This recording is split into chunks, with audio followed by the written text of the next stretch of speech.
करामतें बहुत, एक करामत हमारे साथ भी हुई। वो भेड़िया आया और इनके बच्चे को उठा ले, मौजूद है यहाँ, उन्होंने भी उस भेड़ियों को देखा।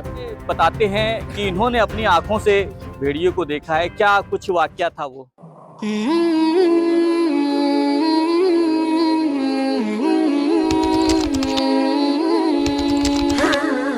अस्सलाम वालेकुम दोस्तों, इस वक्त हम जनपद बाराबंकी के ग्राम सभा नैनामऊ में मौजूद हैं और यहाँ पर जिस आस्थाने पर हम मौजूद हैं उस मुबारक आज से शुरू हो रहा है।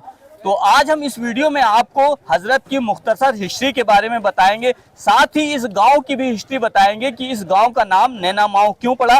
हमारे साथ यहाँ के एक बहुत ही जानकार शख्स रईस अहमद जी मौजूद हैं, जिनसे हम हजरत की कुछ मुख्तसर हिस्ट्री को जानेंगे।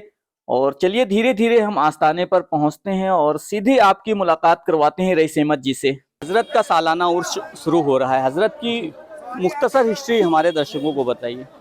हजरत सैयदना शेख अबुल कासिम रहमतुल्लाह अलैह गालिबन 350 साल शजरे के मुताबिक हो रहा है। जी जी जी। तभी से उर्स हो रहा है कदीमी तौर पर। और यहाँ जब तशरीफ़ लाए तो वो जगह दूसरी है जो आपको मालूम है। हजरत कहाँ से तशरीफ़ लाए थे? ये अरब से तशरीफ़ लाए थे जी। और उसके बाद मकनपुर जो तारीख़ी एतबार पर, फिर जौनपुर से यहाँ पर, जबकि यहाँ पर एक जंगल था जी, ये उन्हीं का बसाया हुआ गांव है। अच्छा अच्छा। तो हम चाहते हैं कि हमारे दर्शकों को वो जगह दिखाइए जहाँ पर जब हजरत तशरीफ़ लाए थे, जिन्होंने और वहाँ पर अपना जो है एक बैठका बनाया था।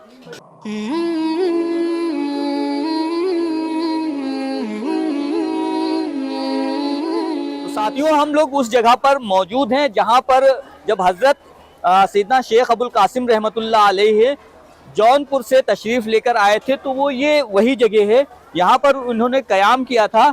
उसके बाद में यहाँ पर वो अपने पूरे परिवार के साथ आए हुए थे। ये वही जगह है ना? जी जी हाँ, ये वही जगह है। अच्छा अच्छा। तो क्या इस जगह की हिस्ट्री रही है और कैसे ये गांव आबाद हुआ, उसके बारे में थोड़ा सा? ये जंगल था जी, और काफ़ी दूर दराज तक ये जंगल था। उसके बाद में आप यहाँ क़याम किया। क़याम करने के बाद जो है आपके 4 साहिबजादे भी थे जी, और दादी अम्मा भी थी। बहरहाल जब यहाँ के राजा जो है, एक करीब जेवरी का गांव पड़ता है।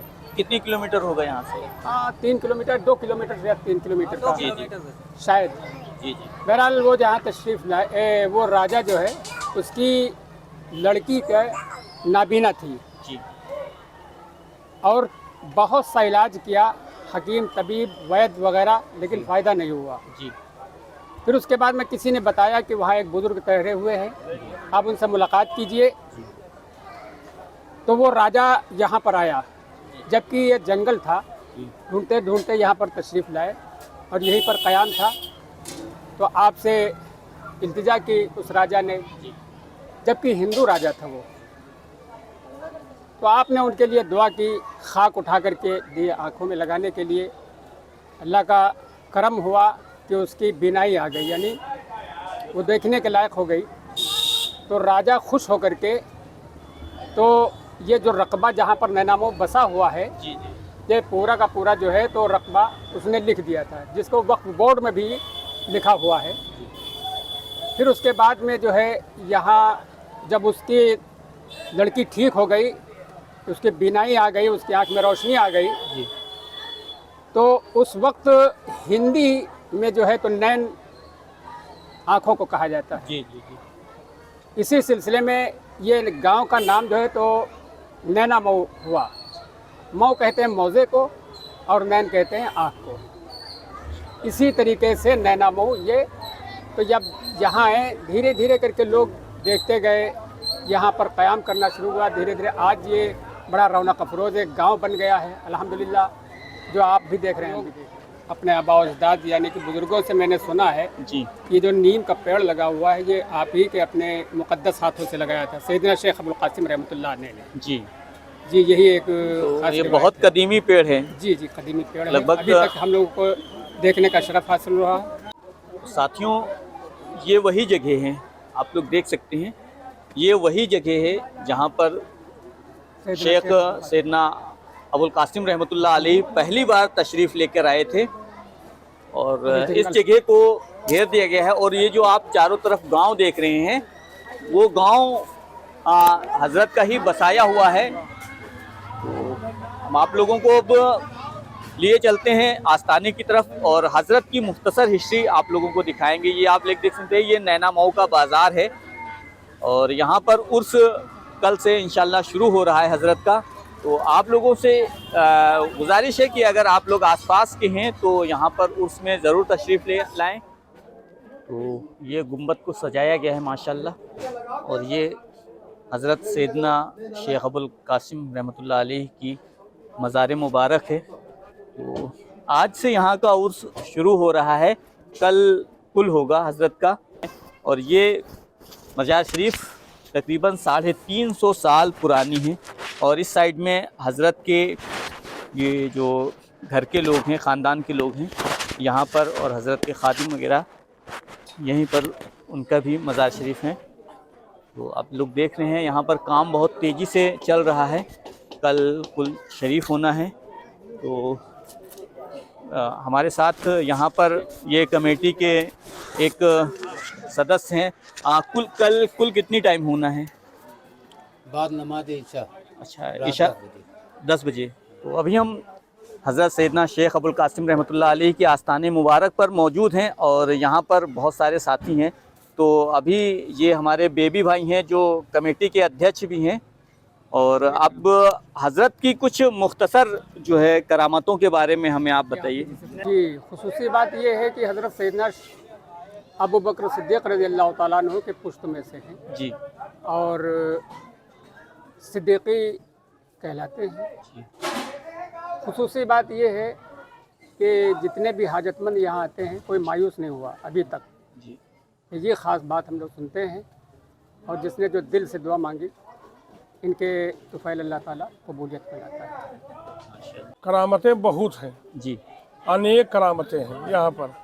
एक करामत हमारे साथ भी हुई है जी। लौंडा हमारा वापस आ गया विदेश नहीं, वहाँ वापस आने के बाद में जब ये दरबार पर यहाँ पर जब हम आए फिर इनसे हम दुआ मांगे, गिड़गिड़ाए, फिर तत्काल हमारा लौंडा फिर जो 6 महीने के बाद में चला गया। आज वहाँ पर बहुत सुकून से, बहुत आराम से।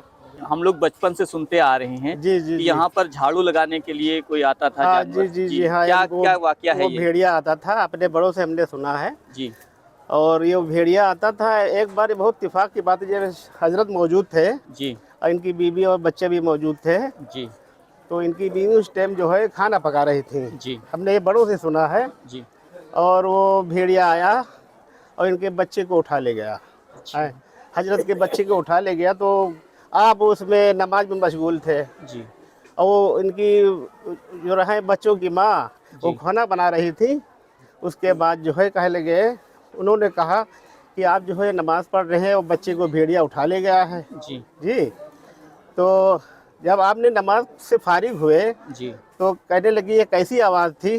तो उन्होंने बताया कि अरे हजरत आप नहीं जानते हैं, बच्चा जो है तो भेड़िया उठा ले गया है। कह लगे ठीक है, वो उठा ले गया, वो अभी खिला के ले आएगा। तो कह लगा ठीक है। फिर क्या देखते हैं कि थोड़ी देर बाद जो है वो भेड़िया अपने मुंह में दबाए बच्चे को ला के रख दिया यहाँ। ये हजरत का मौजूदा हमने बड़ों ने देखा है और अभी हाफिज शाहिद एक मौजूद है यहाँ, उन्होंने भी भेड़ियों को देखा भी है जी। अच्छा, झाड़ू लगा? हाँ, वो झाड़ू आता है वो अक्सर नौचंदी को।